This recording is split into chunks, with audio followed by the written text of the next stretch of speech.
Hey, podcast family, welcome back to the Maxwell Leadership Podcast. This is where we add value to leaders who multiply value to others.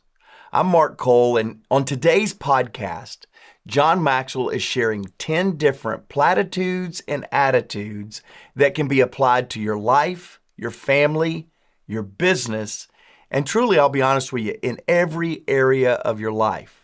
Now, after John's lesson today, my co-host Tracy Morrow will join me to talk about how you can put these platitudes and attitudes into play when it comes to your life and your leadership.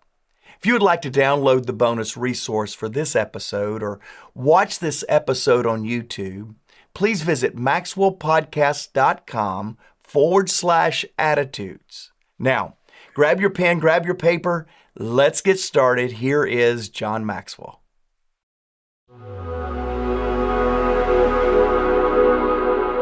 Platitudes and attitudes. Let me define what platitudes are, first of all. Platitudes are things I know. They are things that I have found through experience to be true in my life. They are the things that I go to the bank on. They're the things that I stand on. They're the things that sustain me. That's what platitudes are. Attitudes are things that I see. It's a perspective. It's how I feel. It's what I think. And the reason I want to do a lesson on platitudes and attitudes is because what I'm going to share with you can be applied to your life. It can be applied to your family. It can be applied to your business. So let's get going on it, okay? These are going to be all simple. All these are going to be very simple. The first platitude, attitude I want to talk to you about is make the call. This is all about decision making. It's amazing to me the people that have opportunity to do well, but sometimes are unable to pull the trigger or make the call. In your notes, here we go. How to make decisions quickly, fairly, and under the gun. Number one, preparation is the backbone of quick decisions. Isn't it interesting that we can make a quick decision if we have been thorough in our preparation? So when I talk about making quick decisions, I'm not talking about just going with the gut or just going with your intuition or just kind of hoping. I'm talking about the fact that you have been preparing in that process. You see, the decision is quick, but not the preparation. Number two, close calls are not as difficult as unexpected calls.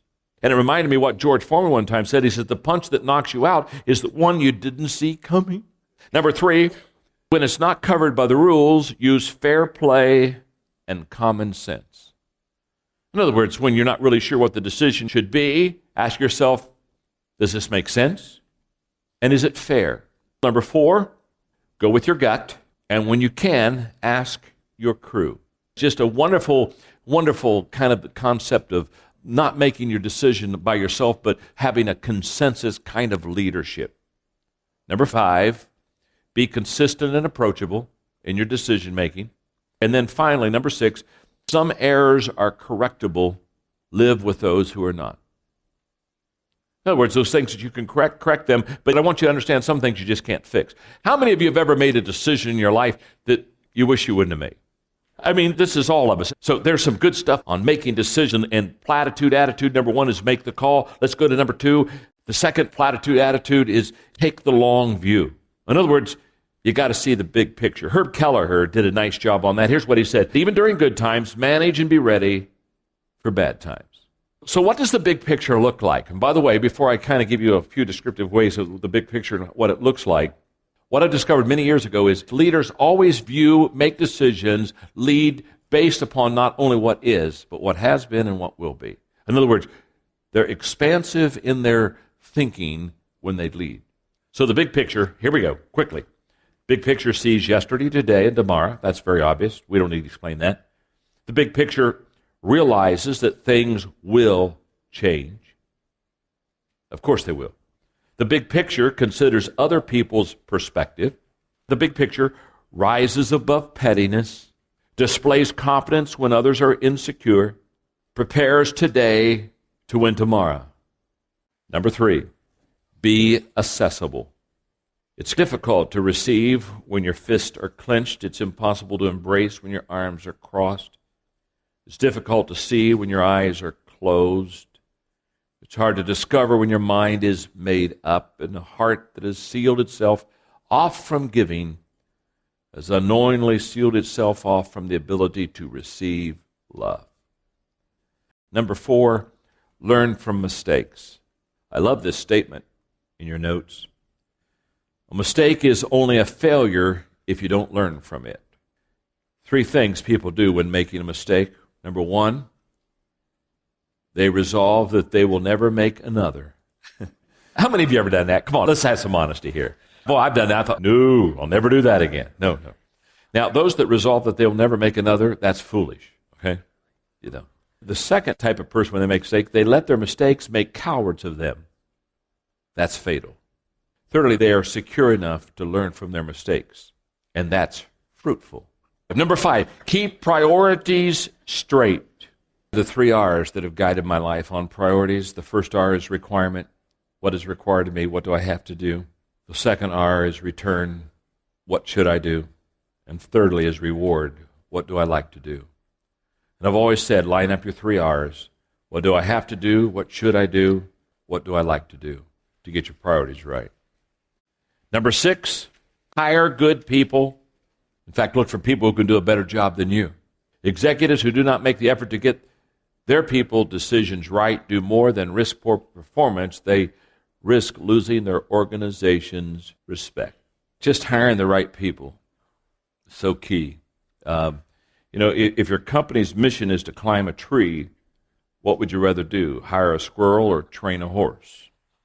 Says it all, doesn't it? Number 7, give everyone a stake. When I say give everyone a stake, is give everyone an opportunity to put something into the company. Partners and employees who own company stock will care more about the results. Let people put something in. If you put something in, you'll work harder. Okay. Number 8, forget about age. T. Boone Pickens says, give young people a chance. I'm glad people gave me a chance. I really am. When I was 25, I was given an opportunity to have one of the top churches in America as far as size. When I was 35, I was the privilege of being a national speaker. I'm really glad people gave me a chance as a young person. I mean, back then I thought experience was overrated. Now that I'm on this side, I realize it wasn't. But one of the things I'm very grateful for is the people that mentored me and were patient with me. Number 9, look on the bright side. Look on the bright side. Have a positive attitude. An optimist is a person who makes the best of it when he gets the worst of it. One more. An optimist thinks the glass is half full. A pessimist thinks the glass is half empty. The realist knows that if he sticks around either way, he's eventually going to have to wash the glass. I kind of went through these quickly because I wanted to come to number 10. Number 10, have an attitude of gratitude. I want to talk to you about how to have an attitude of gratitude, how to grow your attitude. This is very simple.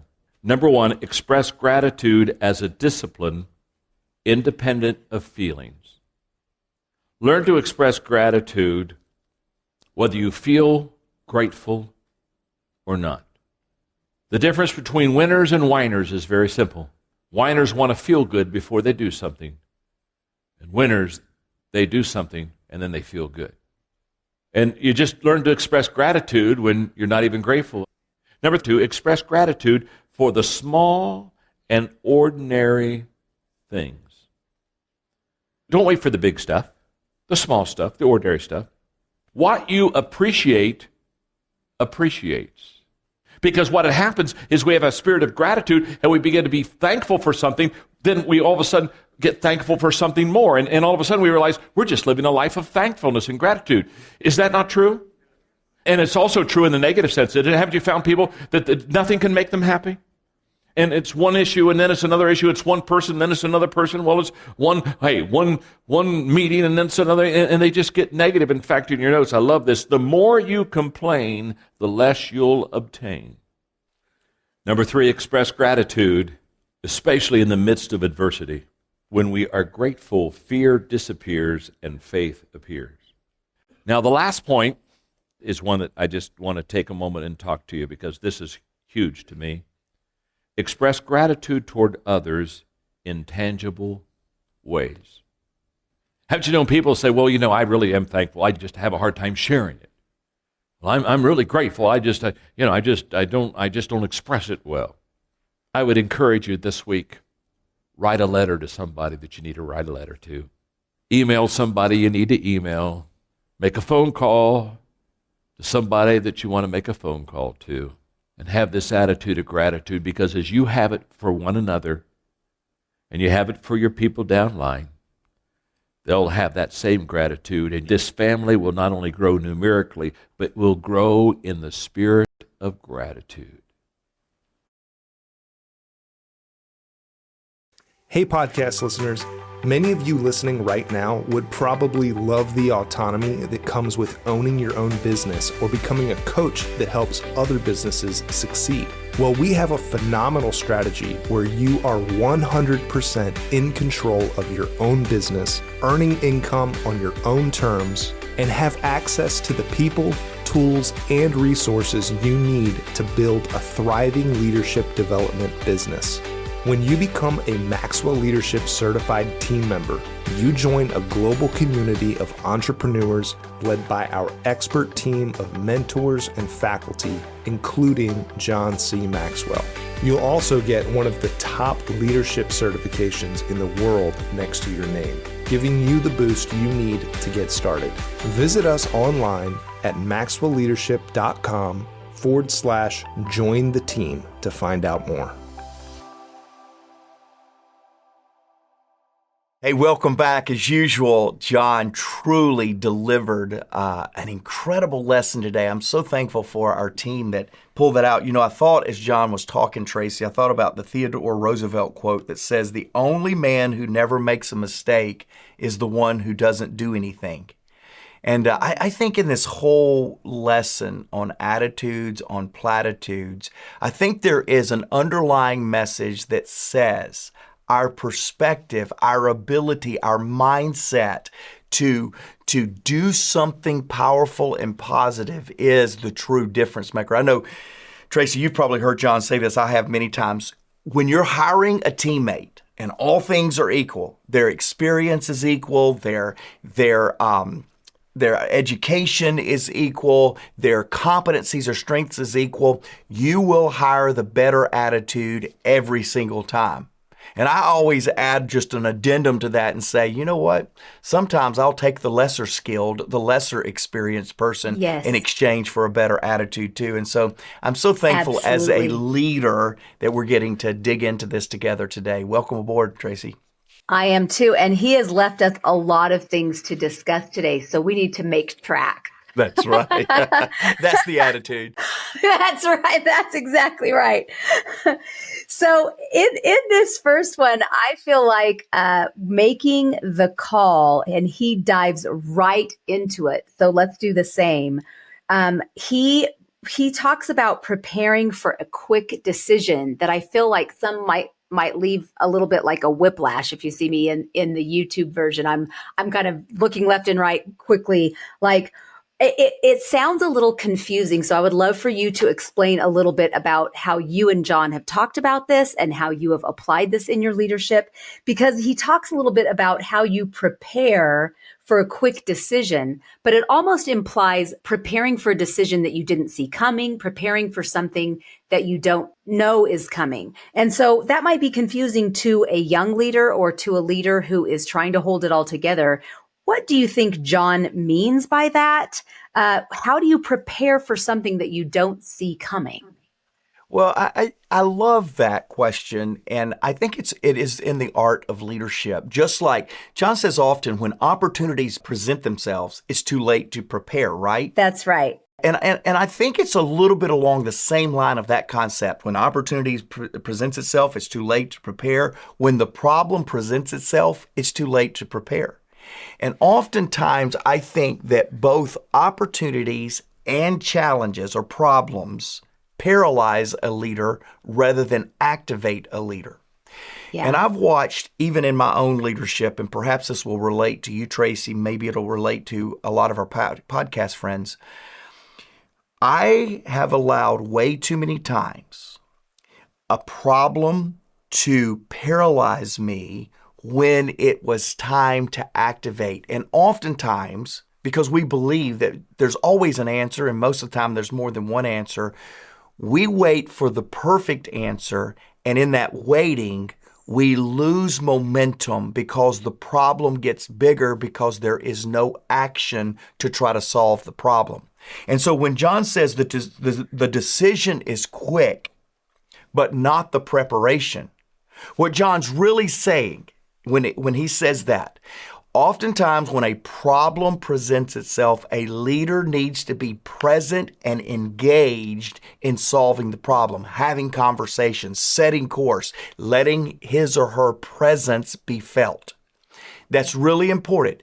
But we as leaders, oftentimes, when the bigger the problem, the more in recluse we become, the more separated we become. And I think what John is saying, no.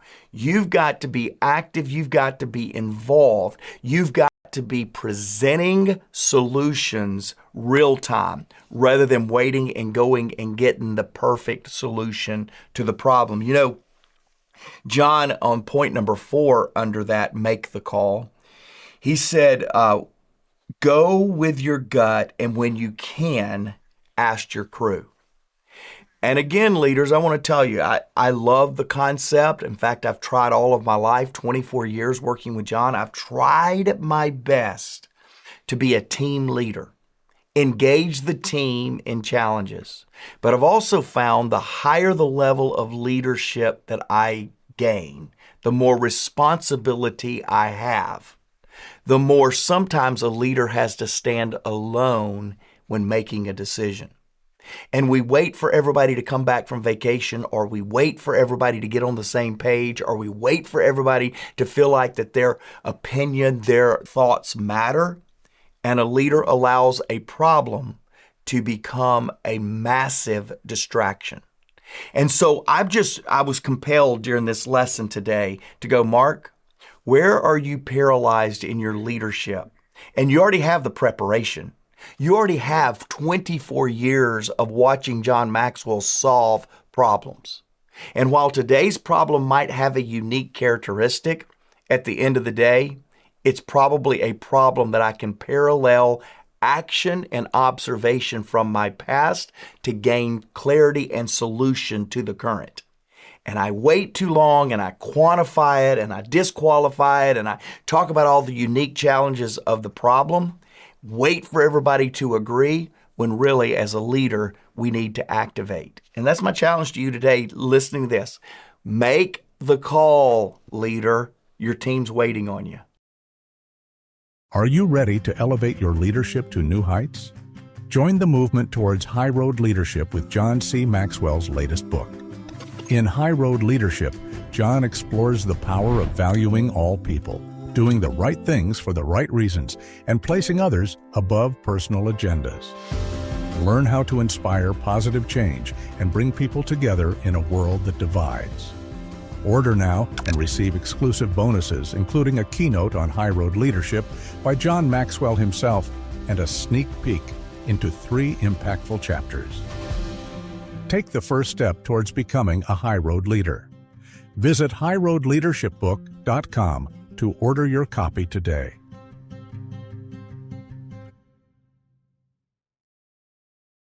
I love that. And John will say many times that it's okay. Just get moving, there's traction in action, and getting into that and then massaging it as you go. It doesn't have to be perfect as you get moving and then massage things and work things as you get going, which kind of if we jump down to his number 3, because there's 10, I would love to hit on all of them. We can't, where he talks about being accessible and how I think that's scary for some leaders to be accessible, because if they make themselves accessible, especially if you have a large team, if you're accessible, you're inviting in too many people's opinions and too many. I think if you open the door to that, I think there's a fear or concern that you might be opening the door to gossip or complaining. So how does a leader present as accessible without opening the door to complaining or to gossip?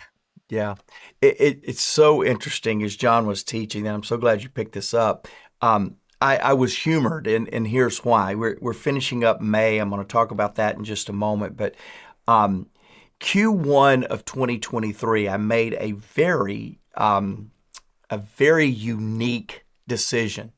Because in 24 years, I've traveled so much with John, just extensively. I'm with John. And in the first quarter of 2023, I made the decision, I'm going to be accessible to the team. I'm going to stay home. I'm going to get immersed in the business. Right. I've been a traveling CEO, president for 14 years as president and CEO of the company.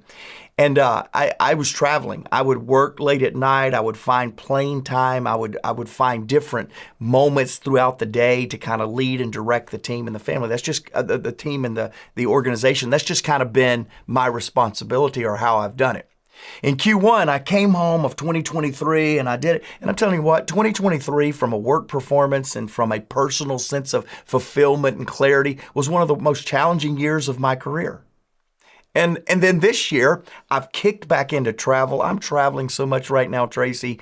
In fact, we're recording this podcast at 6 a.m. where Tracy is because my travel. I'm getting on a plane again this afternoon. Thank you, Tracy. Thank you. Shout out to Tracy this morning. But I say all that to say, this year, I have went gangbusters back on traveling. And do you know, we just had the best quarter.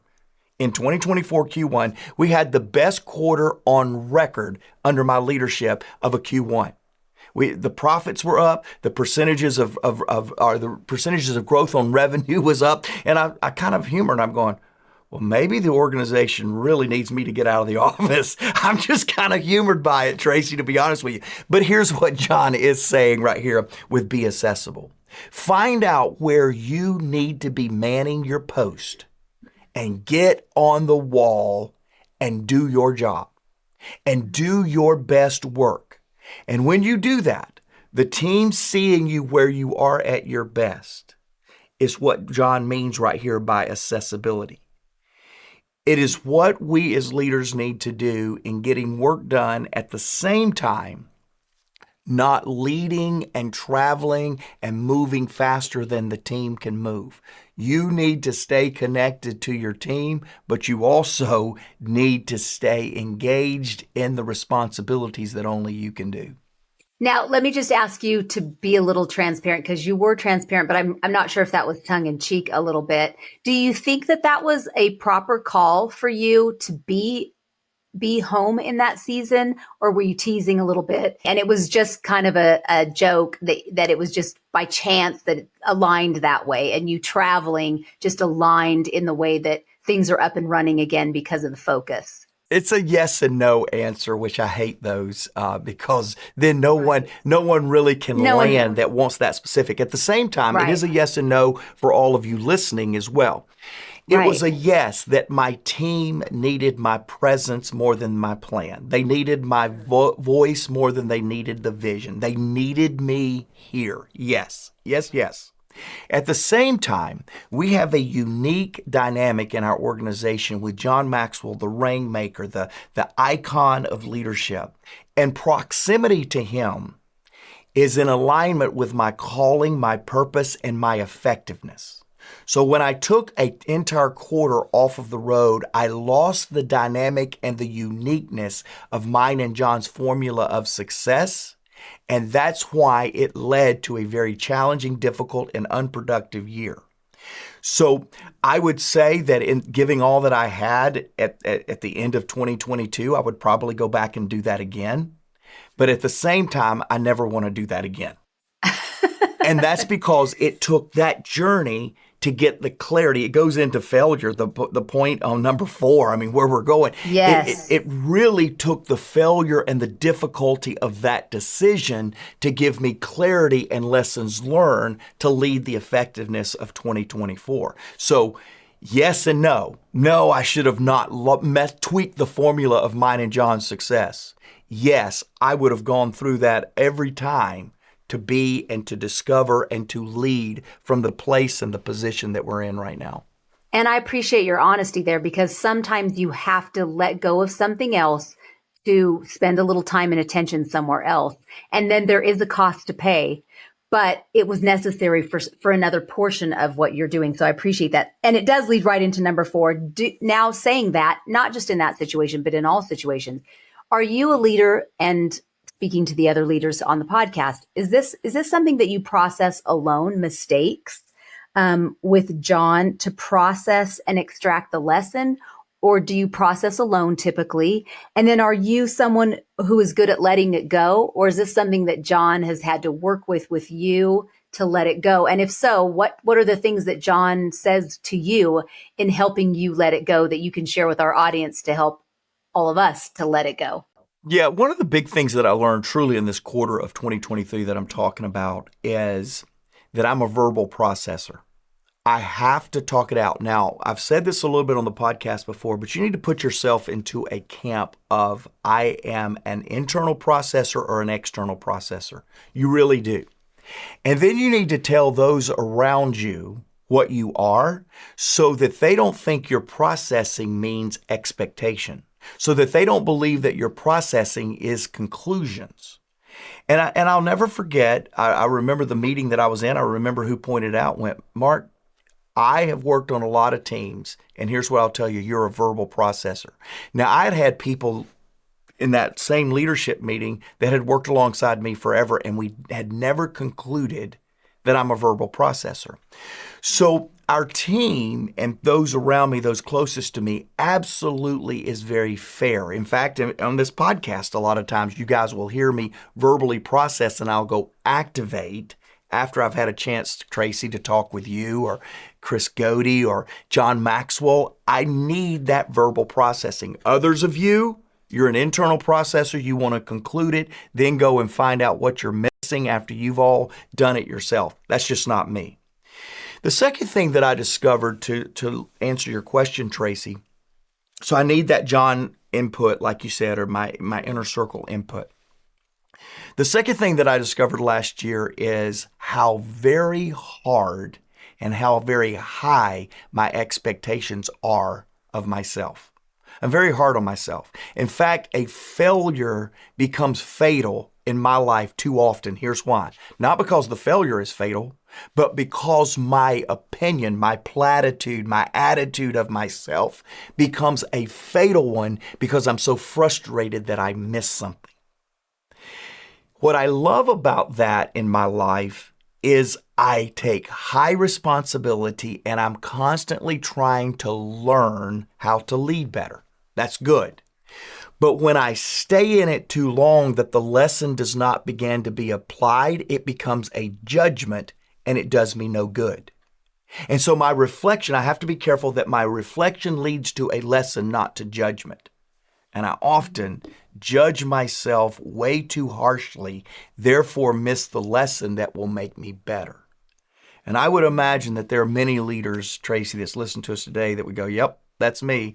I judge myself too hard and therefore can't conclude a good lesson to jump to.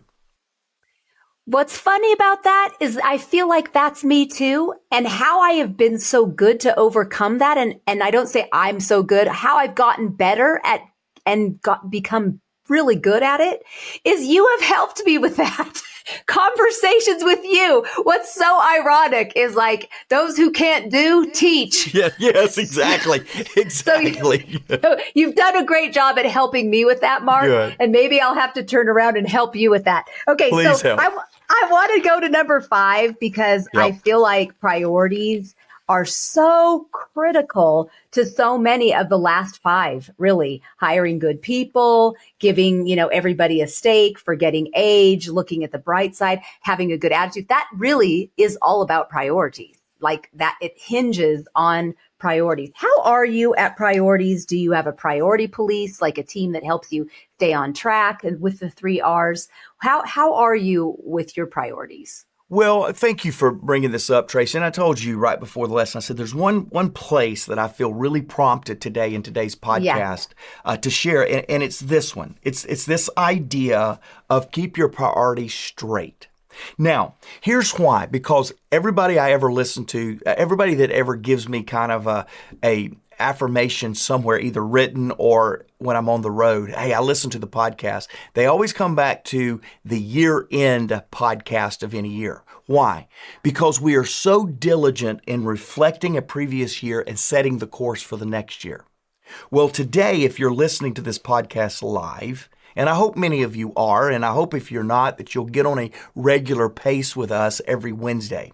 If you're listening to this live, we have 2 days left till the end of May. Can you believe it? We are 5 months in to 2024. Insane. What that means is we have another 32 days, all of June, to wrap up the first half of 2024. Now, after you get like kind of the breath knocked out of you, because I just told you this year's half over, I want you now to slow down and I want to ask you the question, and this is a very penetrating question at its best attempt. How are you doing with the priorities you set at the beginning of this year? How are you doing?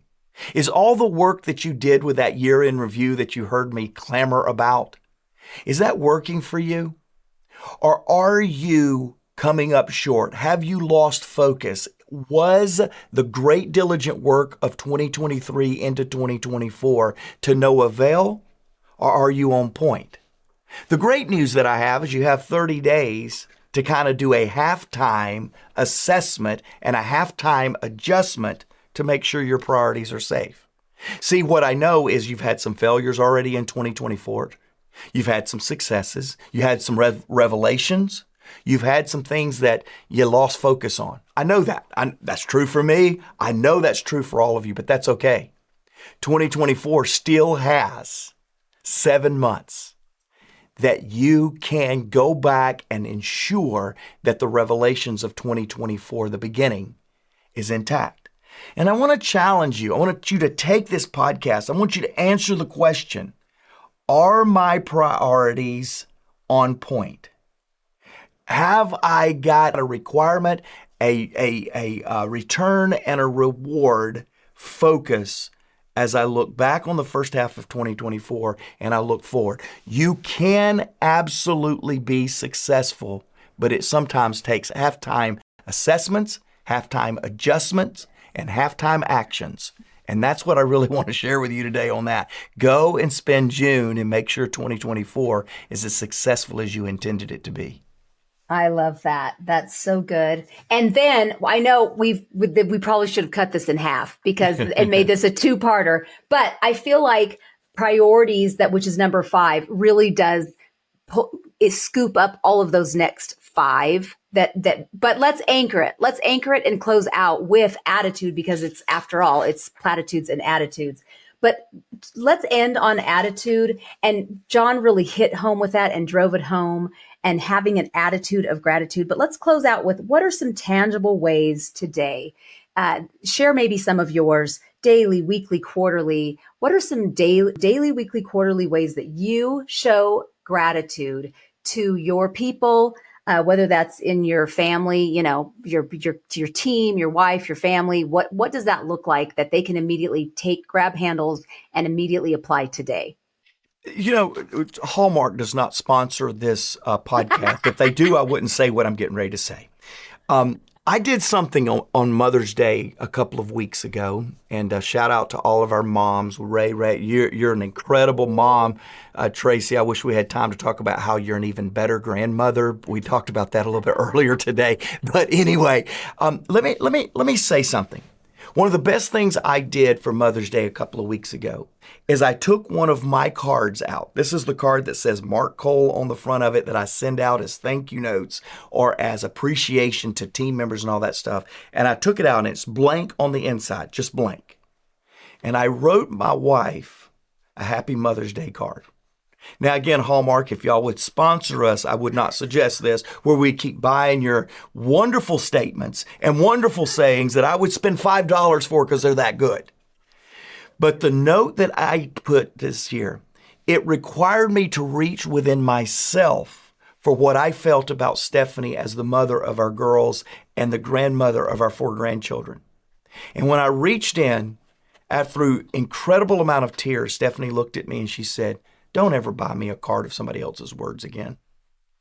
Now, here's what I'm saying. My daughter, Macy, did the exact same thing. She went and got a card. She liked it. And then she saw mine. She went and wrote a note to her mother Right. that afternoon, and it was incredible.